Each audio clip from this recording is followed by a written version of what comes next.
आजकल जेनजी के मुख से और भी बहुत कुछ सुनने को मिल रहा है। आप इनको बिगड़ा हुआ क्यों समझते हैं?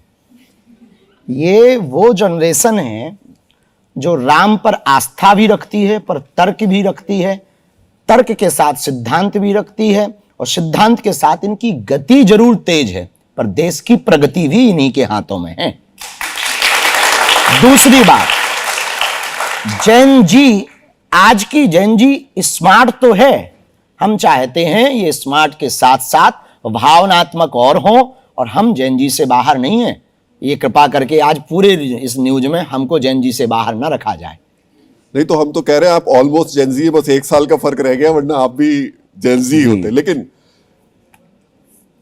आपकी नजर में जेनजी है कौन? वो जेनजी जो कि इस वक्त देश की प्रगति में लगा हुआ है, जो स्पेस पे जा रहा है, जो दिन रात करोड़ों की संख्या में घर पे बैठकर पढ़ाई कर रहा है और इस स्थिति में कि देश को कैसे आगे ले जाए, या फिर वो तबका देख रहे हैं जो कि सड़कों पे उतर रहा है? और आपने जो बात कही ठीक है, तथ्य होने चाहिए, तर्क होने चाहिए, लेकिन अपशब्द नहीं होने चाहिए। देखो, दो बातें हम कहना चाहेंगे। जैन जी हमारी नजर में हमें देखो, देश है, सब प्रकार के लोग होंगे, तुलसी या संसार में भांति भांति के लोग, सब प्रकार के लोग होंगे, थे, रहेंगे और हैं, और आगे भी ऐसी बात होगी। तो जैन जी का हमारी सिद्धांत में, हमारी दृष्टि में मंतव्य यह है कि पहले तन का काम था, शरीर से लोग मेहनत करते थे, तब ब्रेन कुछ भी काम नहीं करता था। मशीनरी युग आया तो शरीर का काम कम हो गया, ब्रेन का काम बढ़ गया। अब एआई युग आ गया, जैन जी का युग आ गया, तो ब्रेन का काम एआई ने ले लिया।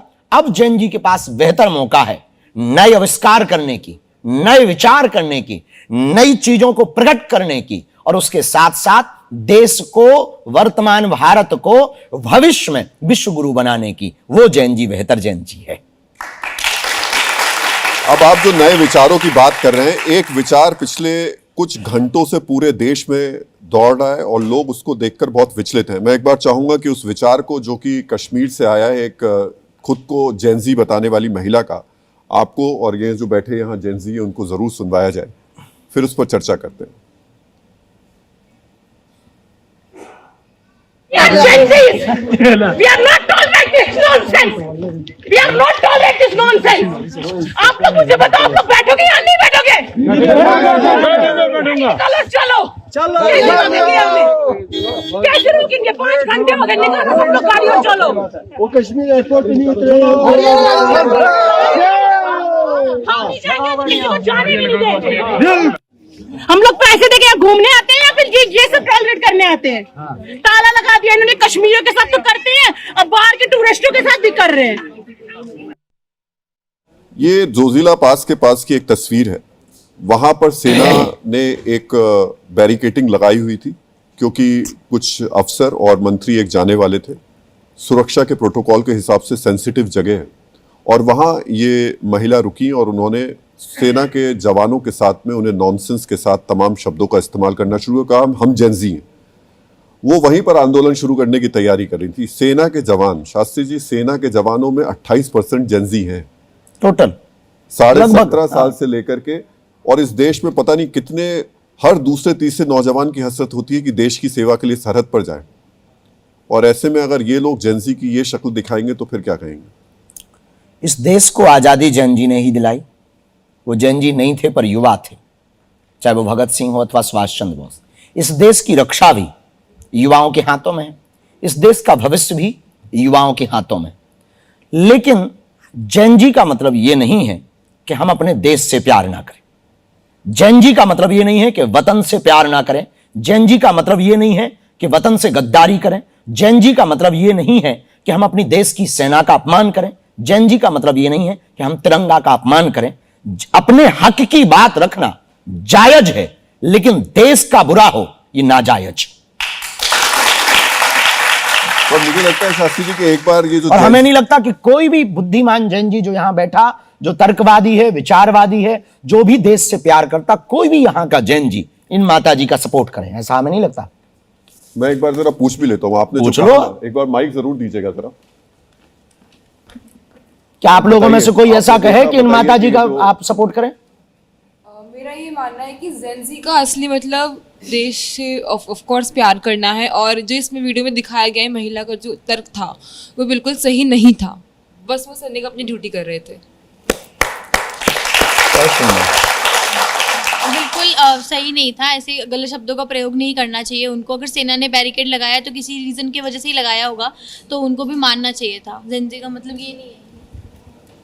सर हमारा तो धर्म भी यही कहता है कि देशद्रोह से बड़ा कोई द्रोह नहीं है, और अगर हम सेना के खिलाफ कुछ बात करते हैं तो वो देशद्रोह से कम भी नहीं है। बहुत सुंदर, बहुत सुंदर, बहुत बढ़िया। लेकिन दिल्ली में जो आंदोलन हुआ, उस आंदोलन में ये तो ठीक है, पेपर लीक के खिलाफ हुआ और हमें आज़ादी आंदोलन से मिली। आंदोलन लोकतंत्र में जरूरी भी है, होना चाहिए सड़कों पर या जहां भी जो लोग करना चाहते हैं, लेकिन अराजकता होनी चाहिए क्या? देखिए, उस अपनी तरीके बात रखना, हक की लड़ाई लड़ना प्रत्येक भारतीय का, प्रत्येक इस देश के निवासी का कर्तव्य है, और प्रत्येक व्यक्ति का दायित्व भी है, और प्रत्येक व्यक्ति का अपना अधिकार भी। लेकिन किसी की मां को गाली देना, फूहड़ता फैलाना, अमर्यादित जीना, यह बिल्कुल भी जायज नहीं है। हम जैन जी के पक्ष में हैं। आंदोलन जो शिक्षा के लिए, देश के सिस्टम को सुधारने के लिए, देश को सुधारने के लिए अपनी बात रखी, उसके पक्ष में है। लेकिन देश के खिलाफ यदि आप नारे देंगे, भारत तेरे टुकड़े होंगे, या फिर गद्दारी की बातें होंगी, या तिरंगा का अपमान होगा, या किसी की भी मां बहन, चाहे वो कोई भी हो, एनी हाउ, उसकी मां बहन के खिलाफ यदि बात बोली जाए, हमें लगता कि ये बिल्कुल भी पसंद किसी भी भारतीय को नहीं होना चाहिए। क्योंकि भारत जाना ही जाता संस्कार के लिए। पूरी दुनिया व्यापार के लिए जानी जाती, भारत संस्कार के लिए जाना जाता है। और सड़कों पर उतरकर संस्कारहीनता दिखाएंगे तो हमारे देश की बदनामी होगी, हमारे राष्ट्र की बदनामी होगी, हमारी संस्कृति की बदनामी होगी। हमारी ऋषि मुनि की हम संतानें हैं, अंग्रेजों की संतानें थोड़ी हैं जो ऐसी हरकतें करेंगे। तो हमें लगता है अपना हक मांगना ठीक है, लेकिन गाली बकना ठीक नहीं है। तो जैनजी के मुख से भी कुछ निकल जाता है, और जो यहाँ बड़े बड़े नेता और कुछ सांसद हैं वो भी कुछ बोल देते हैं। अब कंगना रनौत एक सांसद है। राहुल जी, वर्तमान समय में एक सबसे बड़ी दिक्कत ये हो गई है कि वर्तमान समय में दल से ज्यादा दलदल हो गया है। बुरा ना मानना, दल बहुत कम है, दलदल बहुत ज्यादा हो गया। अब पक्ष विपक्ष तो होना चाहिए, लेकिन पक्ष और विपक्ष संसद में होना चाहिए, बाहर आकर के गले लगना चाहिए। हमारा ऐसा मानना, हमारा सनातन भी यही कहता, मानवता भी यही कहती।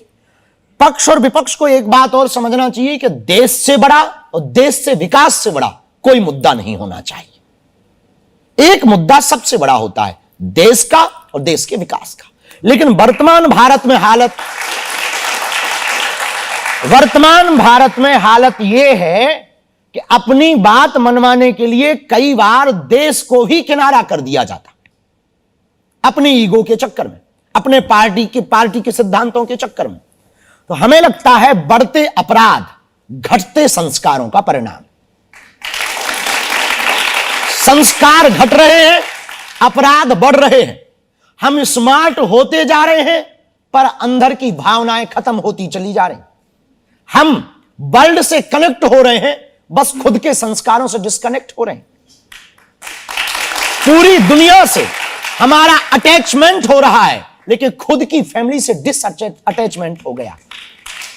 तो हमें लगता है वर्तमान के जितने लोग हैं, चाहे वो नेता हो, अभिनेता हो, साधु हो, संत हो, जैन जी हो, किसान हो, जवान हो, हमारी यदि बात, वैसे हम देखो देश के नायक नहीं, हमारी बात सब मानेंगे। कुछ लोग हमको ही गाली देंगे कि बाबा ज्ञान फेंक रहा है, और कुछ लोग कहेंगे लो बाबा फिर आ गया टीवी पर।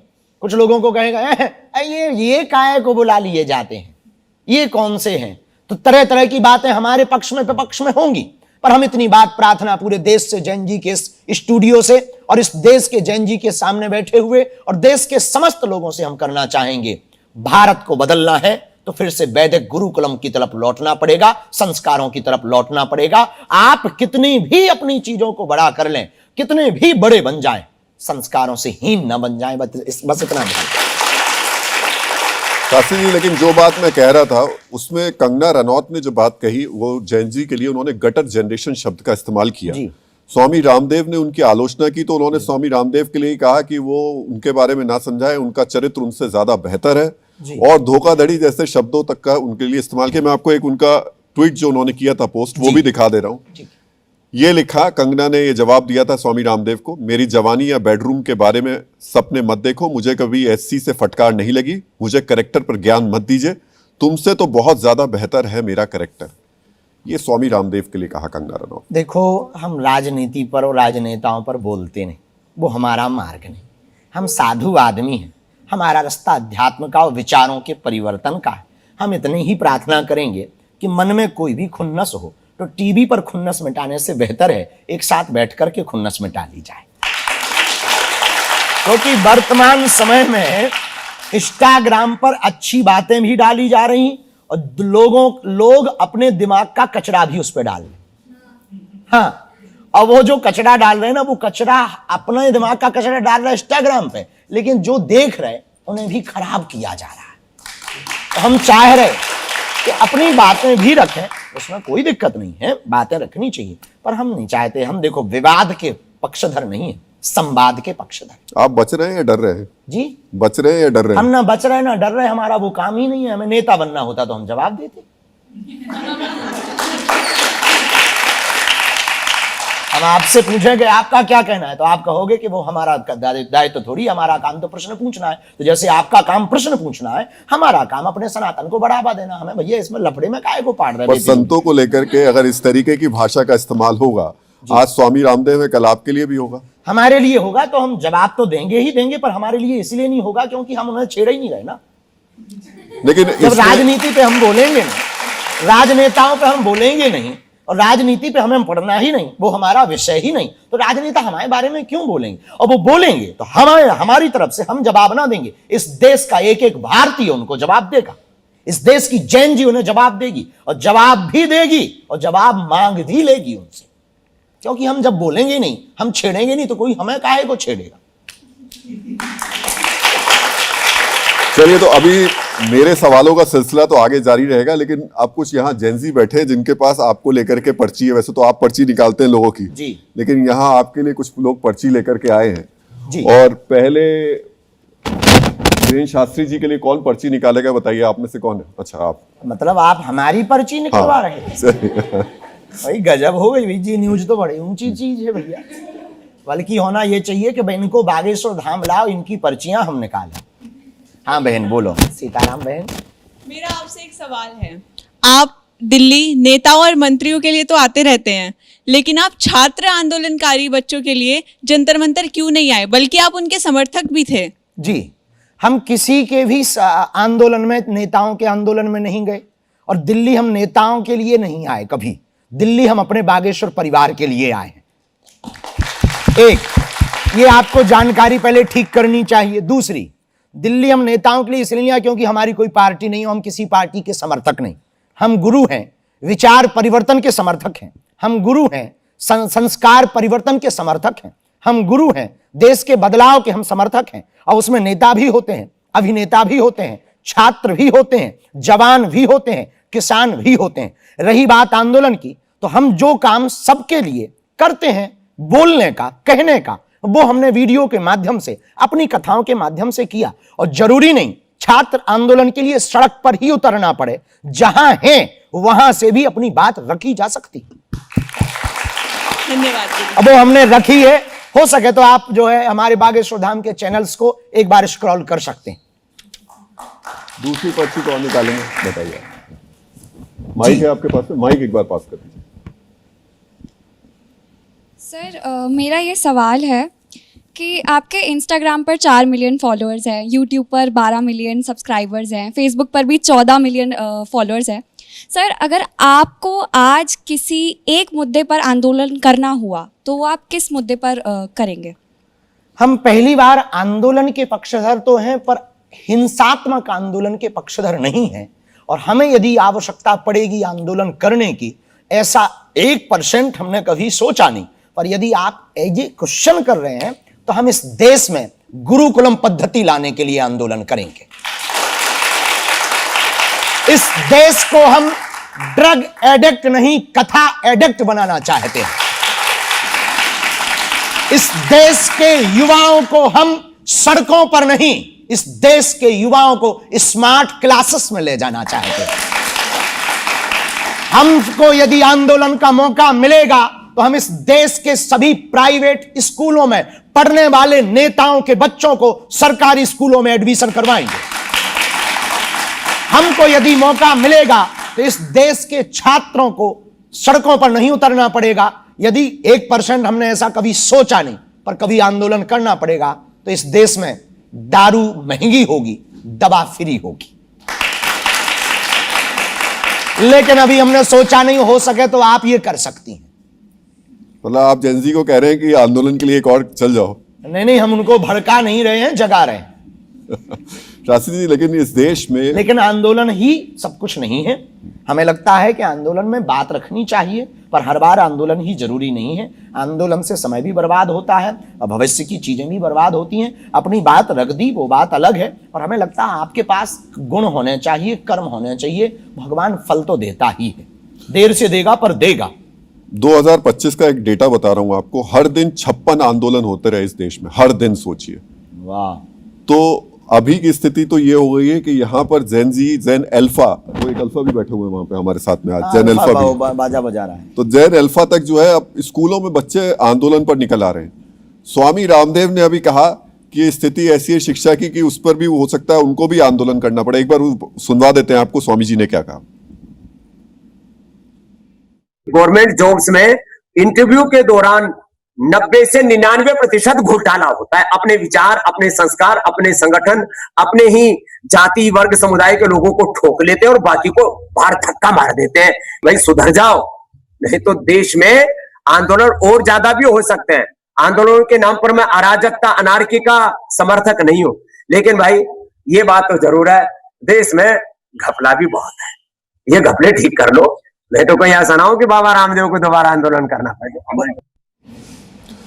अब बताइए आप कैसे चलेगा? जेनजी भी आंदोलन की बात कर रहे हैं, जेन अल्फा भी कर रहे हैं, स्वामी जी भी कर रहे हैं। आंदोलन से देश चलेगा?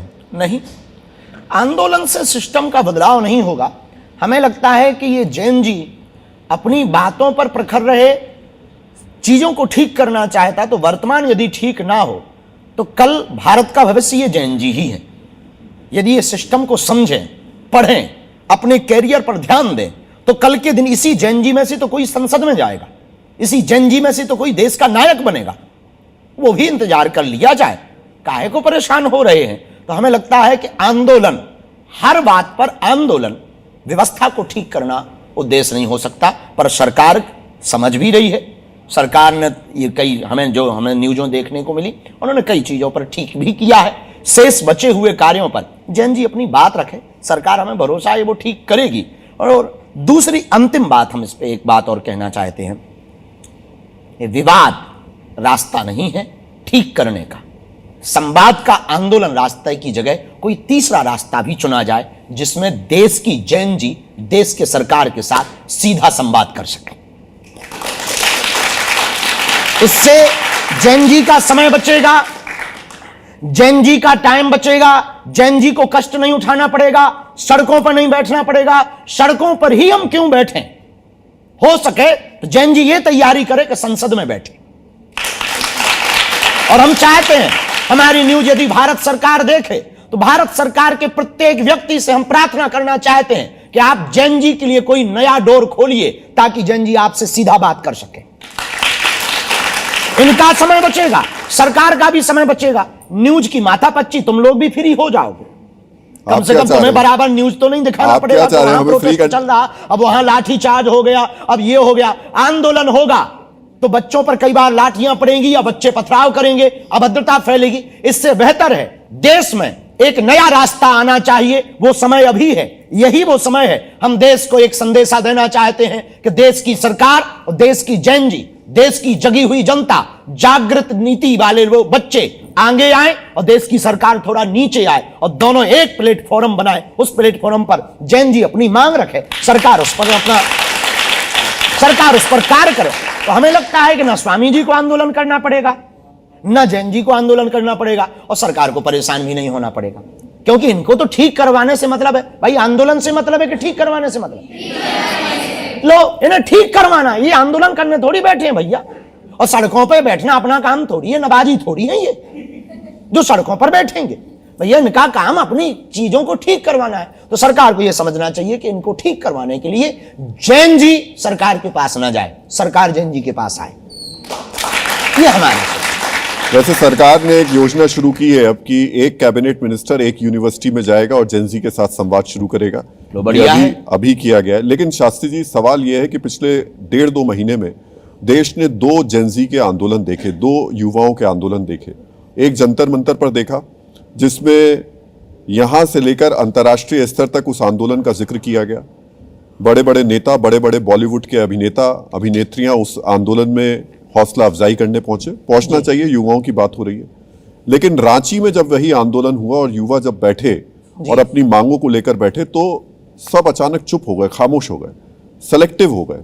वो जो बड़े बड़े अभिनेता हैं जो कि जंतर मंतर को लेकर कह रहे थे कि यहां तो अभिव्यक्ति की आजादी को दबाया जा रहा है, कुचला जा रहा है, उनकी पता नहीं अभिव्यक्ति की आजादी कहां चली गई। एक मैं आपको जरूर नसरुद्दीन शाह को जरूर आपको बताना चाहूंगा, जब जंतर मंतर पर जो हुआ था, एक बार जरूर सुनवाइएगा।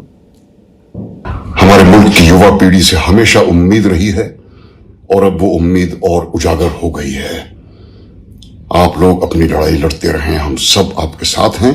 और इस मुल्क की हुकूमत को मैं सिर्फ इतना कहना चाहता हूं, सब याद रखा जाएगा, सब याद रखा जाएगा। इससे पहले ये वही है जिन्हें भारत में डर लगता है। इनका एक न्यूज चली थी, वही है। हमने पहचान गए, टीवी में आते हैं ये नसरुद्दीन शाह साहब। नहीं, ये टीवी में आते हैं, हम जानते हैं भैया, इतने कमजोर थोड़ी है। हम जानते हैं। इन्होंने एक बार बयान दिया था, हमें भारत में डर लगता है, इनका बयान था ये। अब जिन्हें भारत में डर लगता है उनके बयान पे बहुत ज्यादा गंभीरता नहीं रखते, हम तो नहीं रखते निजी तौर पर। जिन्हें भारत में डर लगता, भारत से प्यार में, वो हमारा यार कैसे हो सकता भैया? हाँ भैया ठीक है, बहुत अच्छा है। तो आप इसलिए लेकिन इनकी बात जो है उस बात पर हम कह सकते हैं कि देश के युवाओं की बात उठाई बेहतर है। लेकिन इनको एक वीडियो यहां के लिए भी बनाना चाहिए, झारखंड के लिए भी। इससे सिद्ध होता है कि कई आंदोलन प्रायोजित तरीके से विदेश नीतियों के तहत भी देश में कुछ ना कुछ खुरापात हो रही, जो विदेशों में बैठ करके हमारा। अच्छा आप एक बात बताइए, इंस्टाग्राम किस देश के हैंडओवर है? FB, YouTube, x handle. America चाहता है कि हम भारत के ऊपर व्यापार से क्या बनाए। अब वो ऐसे जीत नहीं पाया तो उसने तरीका, एल्गोरिदम तो उनके हाथ में है, एल्गोरिदम समझते हैं आप, वो तो उनके हाथ में है। तो ये भी हम लोगों को मानसिक रूप से तैयार रहना पड़ेगा कि कई बार सोशल मीडिया पर होने वाली ट्रेंडिंग चीज कहीं और से भी ट्रेंड हो रही है, इसमें भी कोई संदेह नहीं है। पर हम इनके लिए ज्यादा कुछ नहीं कहेंगे, भगवान भला करे। पर इतना कहेंगे कि जहां जहां भी आंदोलन चल रहे हैं या हो रहे हैं, भारत सरकार और आंदोलनकर्ता सबसे हमारी प्रार्थना है, आप अपने शरीर को कष्ट ना दें, आप शरीर को पीड़ा ना दें। आपकी मांगें जायज हो सकती, लेकिन इतना ना सब कुछ करना, पर ऐसा कुछ मत करना कि देश की छवि विदेशों में खराब हो, ये भर ख्याल रखना। और भारत सरकार से भी हमारी प्रार्थना है कि जैन जी, आंदोलन कर रही जो जैन जी है, उनसे डायरेक्ट और पहले संवाद किया जाए और सीधा संवाद किया जाए। वही पुराना वाला हम बयान फिर से आज वाला ही हम दे रहे हैं कि सरकार को जैन जी के पास जाना चाहिए, जैन जी को सड़कों पर नहीं जाना चाहिए। नहीं, पर नसरुद्दीन शाह ने जो लास्ट में कहा कि सब याद रखा जाएगा, और जिस अंदाज में कहा, देखो भैया सबके अपने अपने मकसद होते हैं। अब हम सरकार की तरफ से तो है नहीं, जिसके लिए उन्होंने हिंट किया हो शायद, तो हम इस जवाब तो दे नहीं सकते। पर इतना कह सकते हैं कि भड़काना उचित नहीं है, विवाद ही रास्ता नहीं, संवाद रास्ता है, प्रेम रास्ता है। प्रेम की बात करो ना, संवाद की बात करो ना, भड़काने की बात क्यों करें, आंदोलन की हम बात ही क्यों करें। आने वाली जनरेशन अल्फा बीटा को हम ये आंदोलन भर के क्यों दें? उनको आंदोलन नहीं, आंदोलित होने पर तैयार करें, अशांति फैलाने पर नहीं, उन्हें शांति के लिए तैयार करें। क्रांति हो पर अमर्यादित ना हो, ऐसी उनकी तैयारी करें। हम देश में मार काट की बातें क्यों करें? हम देश में याद रखा जाएगा, छोड़ेंगे नहीं, काट देंगे। अरे ठटरी के बरे नक कटा, तुम अमर हो का? तुमने जो है अमर रस पी लिया का? काहे को 4 दिन की जिंदगी, फिर अंधेरी रात। 4 दिन का जीवन है। यहां जीवन में कौन स्थायी? सब आते जाते रहते हैं। आज आप एंकर बने बैठे, कल कोई और बैठेगा। हम 1 घंटे बाद किसी और का शो आने वाला है और हमारी जगह कोई और होगा। यहां कौन स्थायी है भैया? इसलिए हमें लगता है युद्ध रास्ता नहीं, बुद्ध रास्ता है। हमें लगता है अशांति रास्ता नहीं, शांति रास्ता है। हमें लगता है विवाद रास्ता नहीं है, संवाद रास्ता है। और इन्हीं कारणों से देश की प्रगति रुक रही है। आज 100 रुपया हो गया डॉलर। अभी 56 आंदोलन रोज चल रहे, जिस दिन 120 आंदोलन डेली चले तो 200 होगा डॉलर। हम इस पे बात करें, हम बात करें प्रगति पे, हम बात करें विकास पर, हम बात करें आविष्कार पर, हम बात करें साइंस पर, हम बात करें टेक्नोलॉजी पर, हम बात करें स्मार्टनेस पर। आदमी स्मार्ट होता जा रहा, चीजें खस्ता हाल। देश हमारा हाई फाई वाईफाई होता जा रहा, लेकिन सिस्टम और व्यक्ति की विचारधारा बहुत ही पिछड़ी होती जा रही। तो हम बात करें अपने व्यक्तित्व पर, हम बात करें अपने विचार शैली पर। इस देश के युवाओं का विचार शुद्ध कैसे हो, इस देश में परिवर्तन कैसे आए। आंदोलन से परिवर्तन नहीं आता है, परिवर्तन विचारों से आता है। और विचारों के लिए हम रास्ता चुने, विवाद का नहीं, प्रेम का और संवाद का। मैं विचार पर आगे आपसे आऊंगा और उस विचार, एक नए विचार को लेकर के अभिजीत दीपके अभी आए सामने। लेकिन उससे पहले भारत में युवाओं के विचारों को सनातन की तरफ ले जाने के लिए वो जो जेनजी का एक क्लबिंग, भजन क्लबिंग चल रहा है, वो हमारे साथ में है। और आज आप युवाओं को जो अपने वाणी से संदेश दे रहे हैं, उस वाणी में अगर कोई भजन भी उनके साथ साथ उनको संदेश देने वाला हो। गाओ राधे राधे जप चले आएंगे बिहारी, आएंगे बिहारी चले आएंगे बिहारी, आएंगे बिहारी चले आएंगे बिहारी, आएंगे बिहारी चले आएंगे बिहारी, आएंगे बिहारी चले आएंगे बिहारी। ओ राधे राधे राधे राधे राधे राधे जप चले आएंगे बिहारी, राधे राधे जप चले आएंगे बिहारी, राधे बिहारी चले आएंगे बिहारी। और सुनो भैया, ओ राधा मेरी चंदा चकोर है बिहारी, ओ राधा मेरी चंदा चकोर है बिहारी, हाँ राधा मेरी चंदा चकोर है बिहारी, ओ राधा मेरी चंदा चकोर है बिहारी। ओ राधे राधे राधे राधे राधे राधे जप चले आएंगे बिहारी, राधे राधे जप चले आएंगे बिहारी। एक हमने भी अपना भजन गाया है, कहो तो सुना दें। हाँ, हमने भी पहली बार जिंदगी में एक ही स्टूडियो में गाया, लौट के स्टूडियो ने हमें मना कर दिया, लेकिन हमने वो गाया है, बड़ा अच्छा लगता है।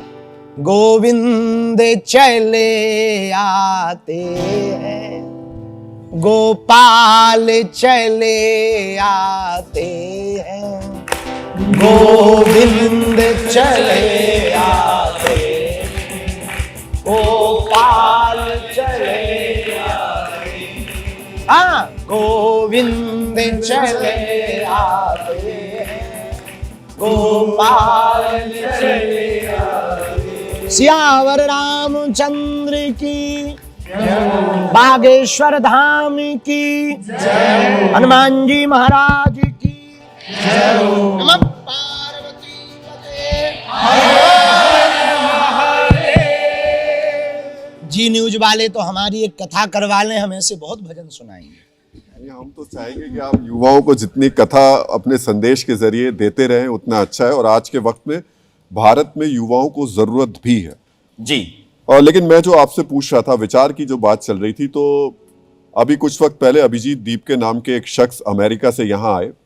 उन्होंने कॉकरोच जनता पार्टी नाम से एक पार्टी बनाई और उसके बाद एक तरीके से कहा जाने लगा कि वो जेनजी के सबसे बड़े चेहरे हैं। हालांकि आपसे 1 साल भी बड़े हैं और जेनजी के सबसे बड़े चेहरे बन गए।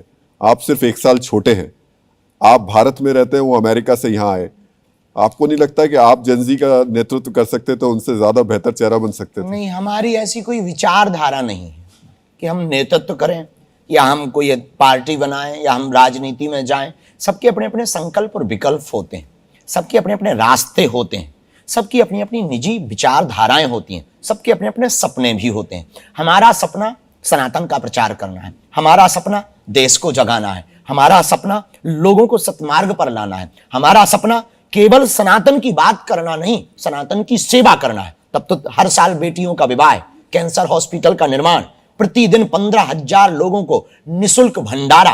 क्योंकि देश में बातें करने से, आंदोलन करने से देश में बदलाव नहीं आएगा। गरीबों की मदद करने से और दीनहीनों पर दया करने से और लोगों को गले लगाने से ही बदलाव आएगा।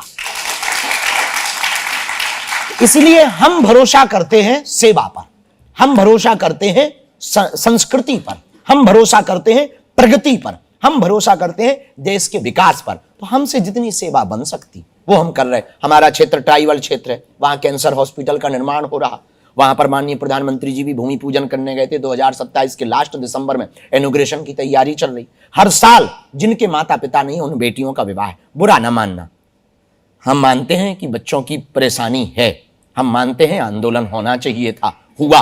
पर हम एक बात और कहें, अभी भी इस देश की बहुत बड़ी आबादी गरीबी से जूझ रही।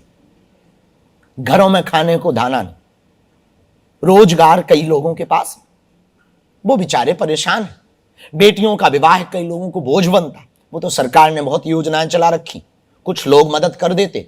फिर हमने एक नया तरीका निकाला कि देश के जितने मंदिर हैं, अब तक अस्पतालों में मंदिर थे, हम मंदिरों में अस्पताल देखना चाहते हैं। उसके लिए हमने शिलान्यास किया। तो सबके अपने अपने सपने होते हैं। तो हमारा भैया सपना ये है देश को बदलने का। लोगों के अपने अपने सपने हैं, कोई किसी माध्यम से बदलना चाहता, न्यूज वाले अपने हिसाब से देश को बदलना चाहते, भजन गाने वाले जैमिंग से देश को बदलना चाहते, नेता विकास से देश को बदलना चाहते हैं, घोटाले वाले घोटाला करके खुद को बदलना चाहते हैं और ये टीवी वाले कुछ अच्छी फिल्में ला करके विचारों को बदल देते हैं, और कुछ लोग पान पराग मसाला का जो है और गुटखा का और दारू का प्रचार करके देश को बदल रहे हैं। तो अब ये अपनी अपनी विचारधारा के ऊपर है, हमारे ऊपर थोड़ी है। पर ये जो कॉकरोच जनता पार्टी नाम दिया गया और नौजवान खड़े होकर, युवा जेनजी खड़े होकर कहने लगे मैं भी कॉकरोच हूं जी, इसे आप किस तरह से देखते हैं? देखो,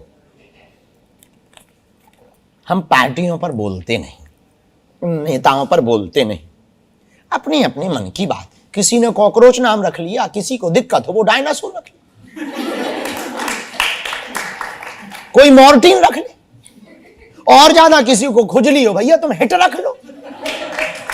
तो हमें लगता इस झंझट में काहे को पड़े भैया, कि हम क्या सोचते हैं कॉकरोच पार्टी के बारे में, ये पार्टी के बारे में। हम भैया नेता ही नहीं है, हम क्या बोलेंगे भैया, और काहे को बोलें और क्यों बोलें।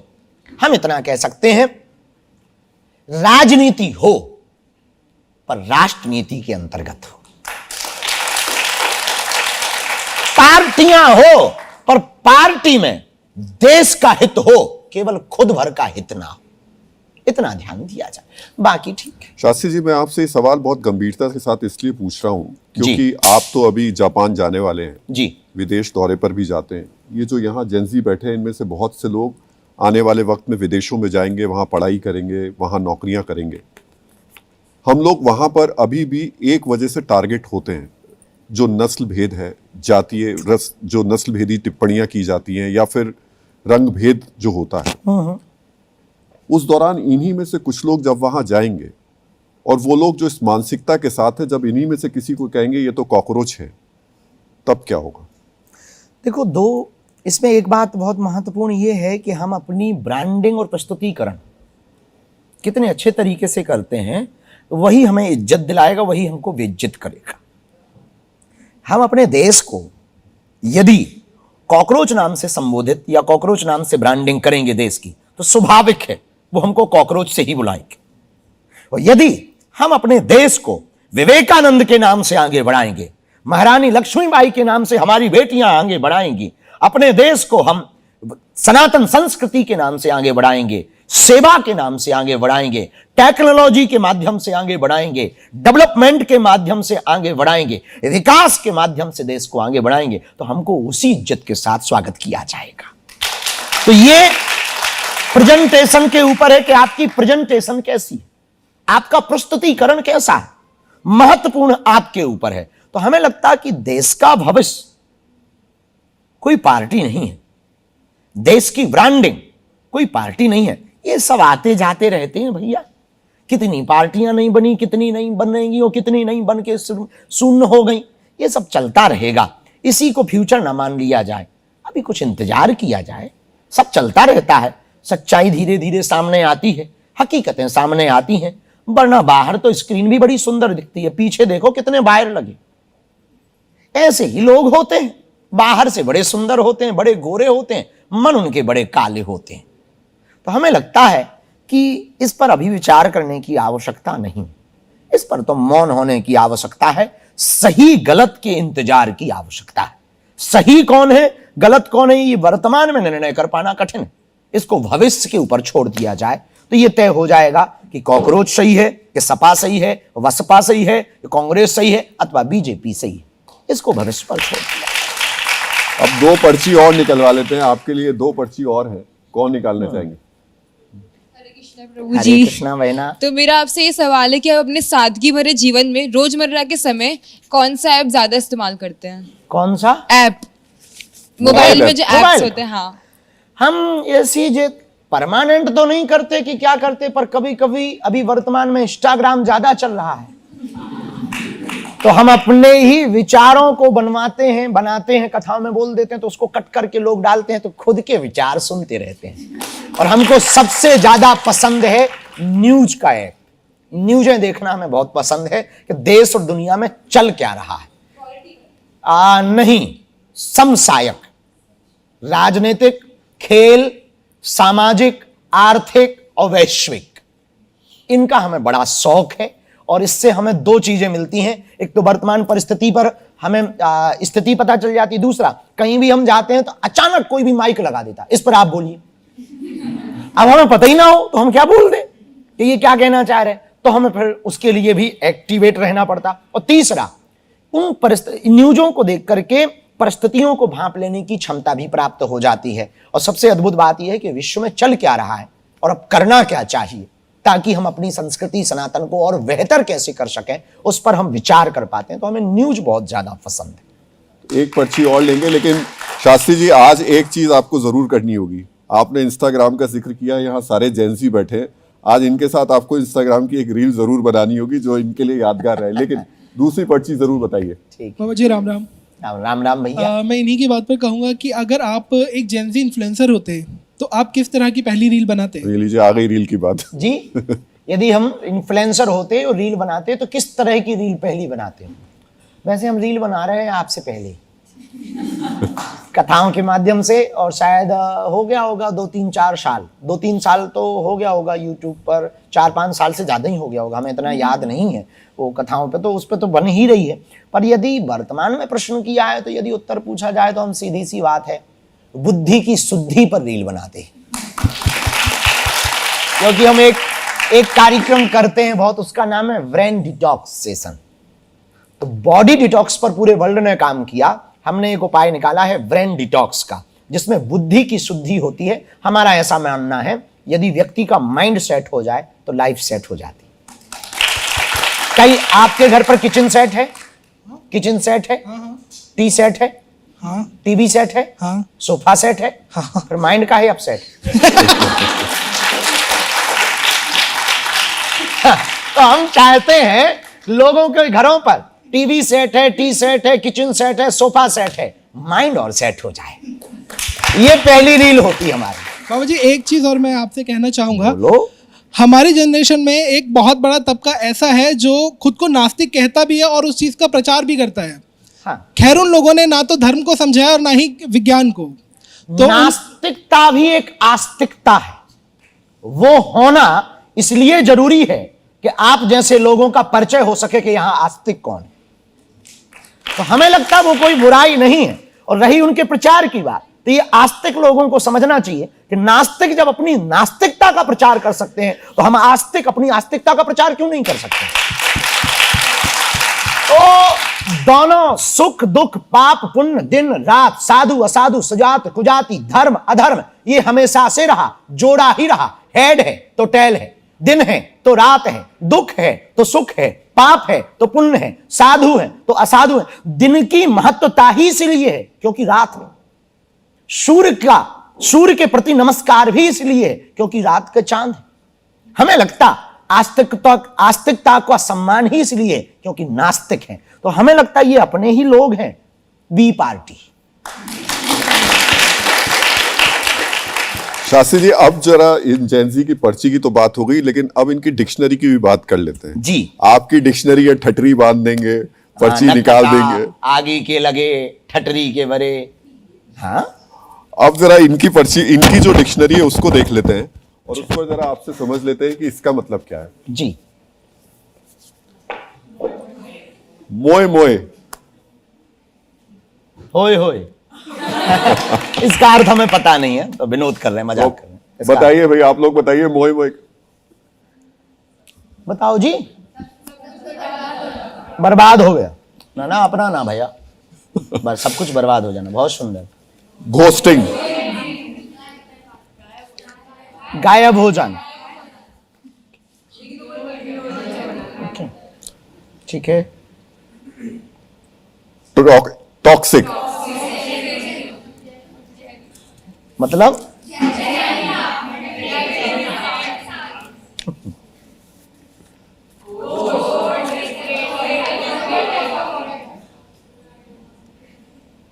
सबसे महान।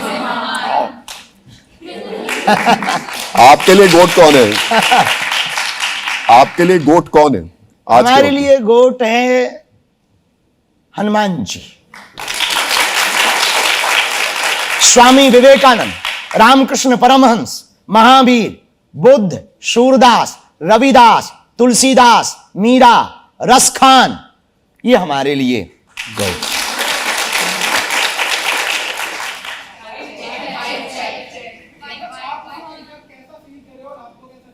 अच्छा, बेहतर,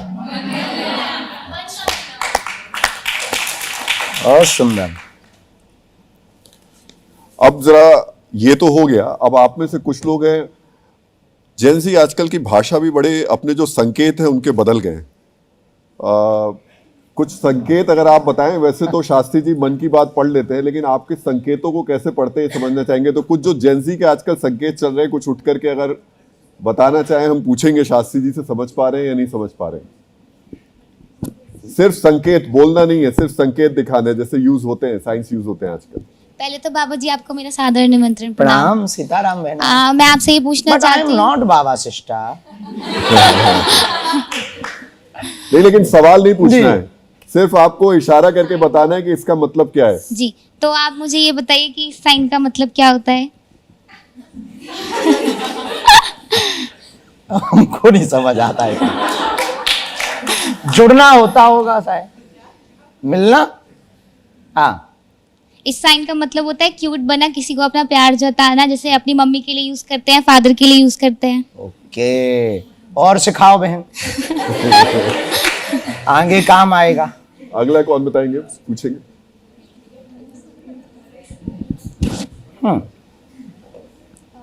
राधे राधे बाबा राधे जी। राधे बहन। मेरा ये इसका क्या मतलब है? दिल। इतना तो बहन पता है। ये कोरियन हार्ट। कौन सा हार्ट?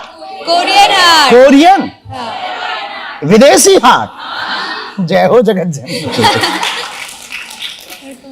ये तो हमने कल सीख लिया। बहन सीताराम।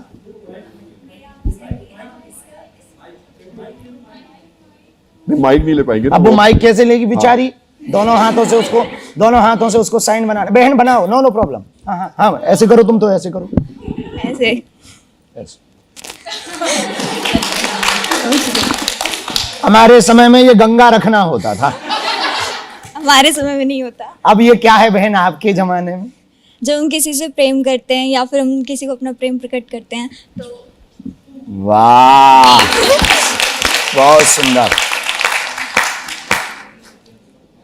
और कोई? जी प्रभु। सबसे पहले मेरे को प्रणाम आपका बाबा जी। खुश रहो सीताराम। इसका मतलब क्या? I am not Baba my big brother. इसका मतलब क्लॉक इट, यही है ना? नहीं, क्लॉक इट है। इसका मतलब होता है बहुत अच्छा करना कोई भी काम। ये भैया ये है ना, बहुत अच्छा करना। इन्होंने बहुत बढ़िया किया भैया, ताली बजाओ। चलिए अच्छा, मैं आने वाले दिनों में अब तालियां नहीं बजेंगी, ये बजेंगे। राहुल जी आपने कुछ सीखे? मैं सीख रहा हूं। सीखो भैया, क्लास लेना जरूरी है। हाँ। लेकिन इस सब के बीच में ये जो जेनजी की भाषा है, जो इनके संकेत हैं, एक संकेत अच्छे नहीं आ रहे हैं शास्त्री जी। कौन सा? और वो संकेत पिछले 3 हफ्ते से देश में अलग अलग जगहों से देखने को मिले। सोनीपत में एक बुजुर्ग वृद्धाश्रम में रहते थे, उनकी मृत्यु हुई, और ये आप लोगों को भी बहुत ये आप लोग जरूर सुने। उन वृद्धाश्रम में रहने वाले बुजुर्ग की मृत्यु हुई। ये उनके अंतिम संस्कार की तस्वीरें हैं। उनकी 3 बेटियां थी और तीनों में से कोई भी बेटी वहां नहीं आई। एक बेटी ने वीडियो कॉल किया, जो इस वक्त दिखाई दे रहा है। हमने जानबूझ के उनका चेहरा ब्लर किया ताकि पहचानने में ना आए, क्योंकि सामाजिक तौर पर फिर थोड़ा वैसा रहेगा। लेकिन आप सोचिए कि ये स्थिति है कि उस बुजुर्ग का अंतिम संस्कार हो रहा है, परिवार से कोई नहीं आ रहा है, बेटी मोबाइल पर कह रही है दिखा दो। और क्या ज्यादा टाइम लगेगा? अच्छा, ज्यादा टाइम लगेगा तो एक काम करो, वीडियो बना के भेज देना। इंदौर में ऐसे ही एक पिता का मृत्यु होती है, वृद्धाश्रम में रह रहे होते, 4 बच्चे होते, चारों आने से ही मना कर देते हैं, कहते हैं हमसे कोई मतलब नहीं है इनका। इस तरीके की ये लखनऊ में है। आप सोचिए, ये तो डराने वाली तस्वीर है। एक पिता की मृत्यु हो गई, बेटे ने जमीन के लालच में, जो मृत पिता है उनके शव के अंगूठे से जमीन के कागज पर निशान लगा। राम राम राम राम। ये तो प्रारंभ में ही हम कह चुके आपके मीडिया के माध्यम से भी कि घटते संस्कार, बढ़ते अपराध और बदलते समाज की विचित्र तस्वीर है। हम चाहते हैं शिक्षा नीति में एक बहुत बड़ा बदलाव। मैकाले की पद्धति खूब पढ़ाई जा चुकी, अब देश में फिर से अकबर महान नहीं, रघुवर महान है, यह पढ़ाया जाए। रामचरितमानस जब तक हमारी जैन जी पढ़ेगी नहीं, समझेगी नहीं, जीवन में उतारेगी नहीं, तब तक इन्हें यह बात समझ में नहीं आएगी। इन्होंने यदि रामचरितमानस पढ़ी होती तो उसमें सीखा होता, प्रातः काल उठ के रघुनाथा, मात पिता गुरु ना बही माता, और प्राण जाए पर वचन न जाई, रघुकुल रीत सदा चले आई। यदि ये रामायण पढ़ते, यदि रामचरितमानस का आधार लेते, यदि ये रामचरितमानस के ऊपर जीवन जीते, तो हमें लगता है इस जैन जी को, इन लोगों को यह समझ में आता कि जीवन में सब कुछ व्यापार नहीं होता। 7 बार होते हैं पर 8वां बार परिवार होता है। इसलिए तो हमने प्रारंभ में कहा राहुल जी, और हम पूरे देश को कहना चाहते हैं, भारत और पूरी दुनिया स्मार्ट होती जा रही है, हाई टेक होती जा रही है, वाईफाई हाई फाई होती जा रही है, पर भावनाओं से हीन भी होती चली जा रही है। पहले गांव में एक के घर में शादी होती थी, पूरा गांव पीछे लगता था। एक के घर पर मुसीबत आती थी, पूरा गांव साथ में खड़ा होता था, कंधे से कंधा मिलाकर के खड़ा होता, कोई भोजन लाता था, कोई खटिया लाता था। आज ये जमाना आ गया, सड़क पर 100 पड़ा रहता है, कोई गाड़ी तक नहीं रोकता। हमें लगता वर्तमान समय में सनातन की बहुत आवश्यकता है, रामचरितमानस की बहुत आवश्यकता है। और अभी वर्तमान में तो शिक्षा मंत्री भी बदले, हम उनसे प्रार्थना करेंगे भारत की शिक्षा पद्धति के सिलेबस में रामचरितमानस, गीता और रामायण को जोड़ा जाए। रामायण को जब पढ़ाया जाएगा, राम जी के आदर्शों को पढ़ाया जाएगा। हम कहते तुम राम को भगवान मत मानो, चलो तुम्हें भगवान नहीं मानना, भगवान मत मानो, पर महान तो मानो। राम से यदि किसी को भगवान होने से दिक्कत है, महान तो मानो, उनके आदर्शों को तो अपनाओ। कितने अद्भुत आदर्श, भगवान कृष्ण के आदर्शों को तो अपनाओ, विवेकानंद के आदर्शों को तो अपनाओ। तो हमें लगता है ये जो जनरेशन है इनके पास सब कुछ है, एक कमी रह गई है, वो ये रह गई संस्कार की। उसके लिए हम तो प्रयत्न कर ही रहे हैं, देश की शिक्षा पद्धति भी प्रयत्न करे, देश की शिक्षा नीति भी प्रयत्न करे, और देश की मीडिया भी प्रयत्न करे, और देश की पिक्चर दिखाने वाले लोग भी। हमारी प्रार्थना है, तुमने बहुत फिल्में बना ली, फलाना बदनाम हुआ ठिकाने के लिए, ये बहुत गाने हो गए, अब एक गाना ऐसा भी होना चाहिए जिसमें माता पिता से बढ़कर कोई नहीं, कर लो माता पिता का मान, ये है धरती के भगवान। ऐसे गीतों पर भी बात हो, ऐसी संवेदन बातों पर भी बात हो कि जीवन में सब कुछ पैसा नहीं होता। वॉरेन बफे कहता सब कुछ पैसा नहीं होता, पर इसके लिए भी बहुत पैसा होना चाहिए। और शास्त्री जी, आप जिन भगवान राम की बात कर रहे हैं, हाँ, जिनके संस्कार की बात कर रहे हैं, उनके घर में बैठ करके लोग चोरी कर रहे हैं, चंदा चोरी कर रहे हैं। तो रावण ने माता जानकी जी की चोरी की थी, पूरे वंश का नाश हुआ था जिन्होंने चंदा चोरी की। जहां ब्रह्म बैठे परमात्मा बैठे, 500 सालों की लड़ाई, भगवान राम ने खुद अपनी लड़ाई लड़ी कोर्ट में जाकर के। 500 साल तक भगवान राम की लड़ाई ये लड़ी, और आज रामलला विराजमान भय। राहुल जी, हम हनुमान भक्त होने के नाते, हनुमान जी के भक्त होने के नाते हम इतना कह सकते हैं, हनुमान जी ने लंका में आग इसलिए लगाई थी क्योंकि रावण ने माता जानकी चुराई थी। एसआईटी की जांच में देश के कानून पर हमें भरोसा है, देश की लॉ एंड ऑर्डर पर हमें भरोसा है, उन्हें दंड तो मिलेगा ही, पर दूसरा हमारा निजी भरोसा कहता हनुमान जी भी उनकी लंका जरूर लगाएंगे।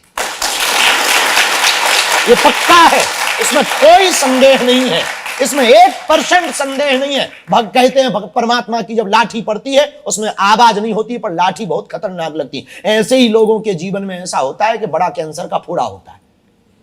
बुरा ना मानना, हमारे कड़वे शब्द जरूर हैं, पर भैया एक राम भक्त होने के नाते हमारा जितना हृदय आह्लादित दुखी है वो कभी नहीं हुआ जब ये विषय हमने सुना था। तब हमने इस पर बोला भी था। उस वक्त हम विदेश यात्रा में कथा करने गए थे जकार्ता, वहां से हमने बोला भी था। भैया फिर कहते हैं हुआ तो बहुत बुरा है, पर देश के कानून पर हमें भरोसा है, सबको दंड मिलेगा। दंड नहीं, परमात्मा के द्वारा उन्हें महादंड भी प्राप्त होगा। सनातन धर्म की बात हो गई शास्त्री जी, लेकिन राष्ट्र धर्म जो कि सर्वोपरि माना जाता है, राष्ट्र धर्म से जुड़ा एक सवाल और है कि आजकल वंदे मातरम को लेकर के बहुत विवाद शुरू हो गया है। जी। कांग्रेस ने कह दिया कि 2 ही छंद गाएंगे, इससे ज्यादा नहीं गाएंगे। आज गृह मंत्री कह रहे हैं कि 2 छंद मतलब वो वंदे मातरम के 2 टुकड़े कर रहे हैं। कई मौलाना है वो तो कह रहे हैं हम गाएंगे ही नहीं, कई कह रहे हैं कि खड़े रहेंगे लेकिन नहीं गाने के। मतलब वंदे मातरम पार्टी को तो कोई जवाब नहीं दे सकते। राहुल जी क्षमा मांगते हैं, बीच में ही आपको रोका, परंतु हम इतना कह सकते हैं मौलाना साहब से कि वंदे मातरम तो आपको गाना पड़ेगा। इसलिए गाना पड़ेगा कि देश की संसद में बिल पारित हुआ, देश की महामहिम राष्ट्रपति प्रथम नागरिका ने उस पर मुहर लगाई, और आपके हमारे उन मौलाना साहब के पूर्वजों ने इस देश का संविधान स्वीकार किया। तो जो संविधान को मानते हैं उन्हें छंद तो गाना पड़ेगा, वंदे मातरम तो गाना पड़ेगा, वरना वो संविधान विरोधी कहलाएंगे। तय संसद से बड़ा थोड़ी कोई है। मौलाना को सुनवा देते हैं, आपके लिए कुछ संदेश भेजा एक मौलाना ने। अच्छा, हाँ भैया बोलो। पंडित धीरेन्द्र शास्त्री साहब से बहुत सम्मान करते हुए मैं उनसे 3 सवाल पूछना चाहता हूँ। पहला सवाल मेरा ये है कि जब मध्य प्रदेश में चुनाव चल रहा था तब पंडित जी ने हिंदू राष्ट्र का झंडा बुलंद किया था। जैसे इलेक्शन खत्म हुआ वैसे ही उनका हिंदू राष्ट्र भी झंडा लिपट करके उन्होंने अपने आश्रम में रख लिया। आखिर ऐसा क्यों? जब भी पंडित जी मुसलमानों के ताल्लुक से बात करते हैं तो धमकी के लबो लहजे में बात करते हैं और वार्निंग देते हैं, कहते हैं सुधर जाओ। आखिर ऐसा क्यों नजरिया रखते हैं? रजवी साहब को हम भी संदेशा देना चाहते हैं कि उन्हें ये जानकारी बहुत कम प्राप्त हुई है। अभी भी हिंदू राष्ट्र के लिए हम नित्य प्रतिदिन कार्य कर रहे हैं। आने वाले दिनों में फिर से बागेश्वर धाम से 900 किलोमीटर तक की रथ यात्रा हिंदू राष्ट्र के लिए पुनः निकालने वाले। बागेश्वर धाम मंदिर प्रांगण में उन्होंने कहा कि झंडा रख दिया, उनकी जानकारी वो ठीक करें। हो सके तो हमारे सोशल मीडिया के जहां 14 मिलियन या 4 मिलियन जो भी नाम बताया उन्होंने, संख्या बताई, हमें करेक्ट याद नहीं, 4 मिलियन फॉलोअर, 4 मिलियन इंस्टाग्राम पर और 12 मिलियन या 13 मिलियन 14 मिलियन यूट्यूब पर, फेसबुक पर। यूट्यूब पर कितने? 12 मिलियन। 12 मिलियन। उन अकाउंटों पे जाकर वो एक बार चेक कर लें कि हमने झंडा लपेट के नहीं रखा है, लहरा दिया है।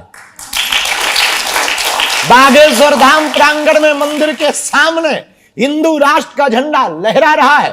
तो ये तो हुए पहली बात का। दूसरी बात, हम चुनाव के लिए किसी पार्टी आपके पीछे भी झंडा देख लीजिए। हमारे पीछे भी है। हम किसी पार्टी के समर्थक नहीं हैं, हम राजनेता नहीं हैं, हम किसी पार्टी के विरोधी भी नहीं।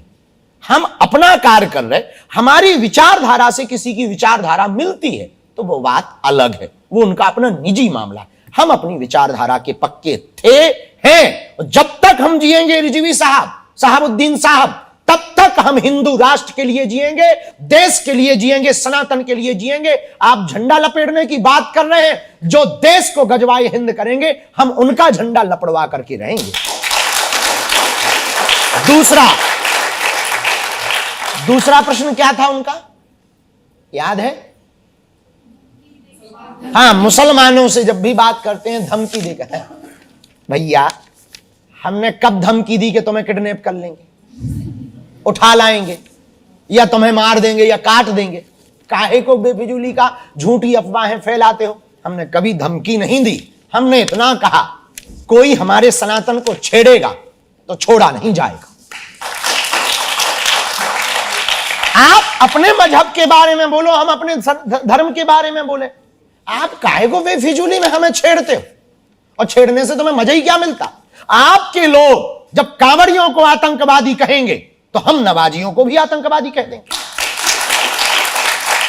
आपके लोग जब सनातनियों को, संतों को टारगेट करेंगे तो हम मौलवियों को टारगेट करेंगे। ना आप हमें छेड़ो ना हम आपको छेड़ेंगे। 100 की सीधी बात, प्रेम से रहो ना, कायदे में रहो। जब तुम कहोगे कि गजवाए हिंद होगा तब हम कहेंगे भगवाए हिंद होगा, वरना लाहौर निकल जाओ। तो हम धमकी नहीं देते हैं ना, हम तो कहते नहीं है, करते हैं भैया। तो अब कुछ सवाल जल्दी से बस निपटा रहे हैं हम लोग जी। और पहला सवाल मुझे लगता है हम लोग न्यूज वॉल पर ले आते हैं। धीरेन्द्र शास्त्री जी की शादी कब होगी?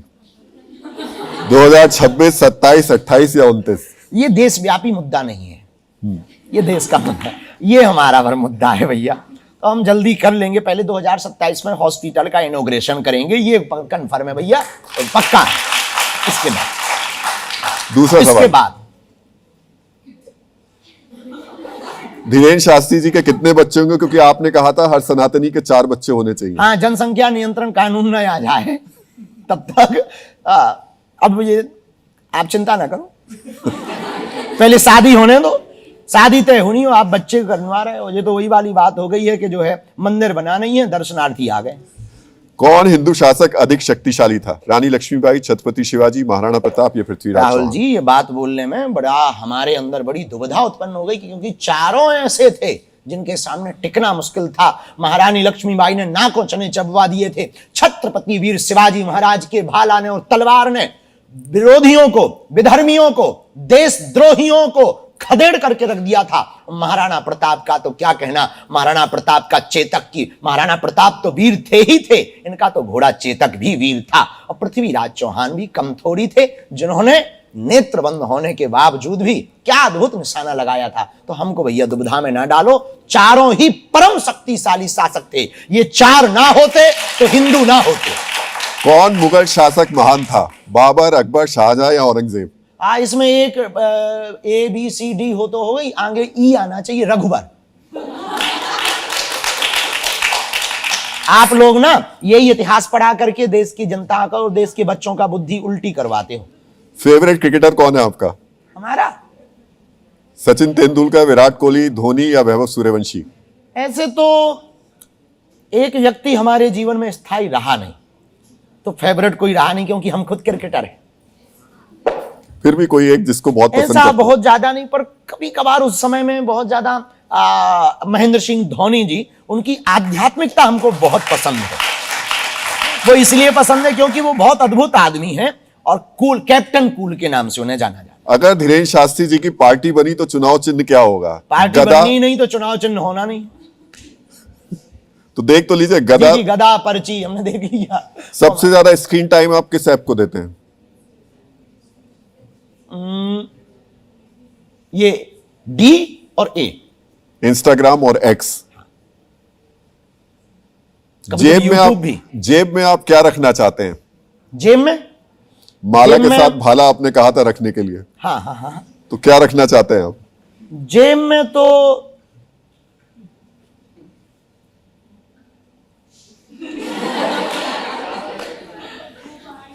माला ही रखेंगे भैया, सनातनी है अपन। अगर आप जेब में रखा जाता है। अगर आप कथावाचक नहीं होते तो क्या होते? क्रिकेटर, राजनेता, इन्फ्लुएंसर या एक्टर? अच्छा, माता क्रिकेटर होते हैं ऐसा। अगर हम कथावाचक नहीं होते तो हम बहुत बड़े फकीर होते, फक्कड़ साधु। ये उसमें ऑप्शन नहीं है, पर ये जोड़ना चाहिए। हमारे अंदर जो विचारधारा रहती वो फक्कड़पन की रहती। हम बहुत बड़े फक्कड़ होते, किसी कंदरा गुफा में बैठ करके ध्यान कर रहे होते, यदि हम कथावाचक ना हो।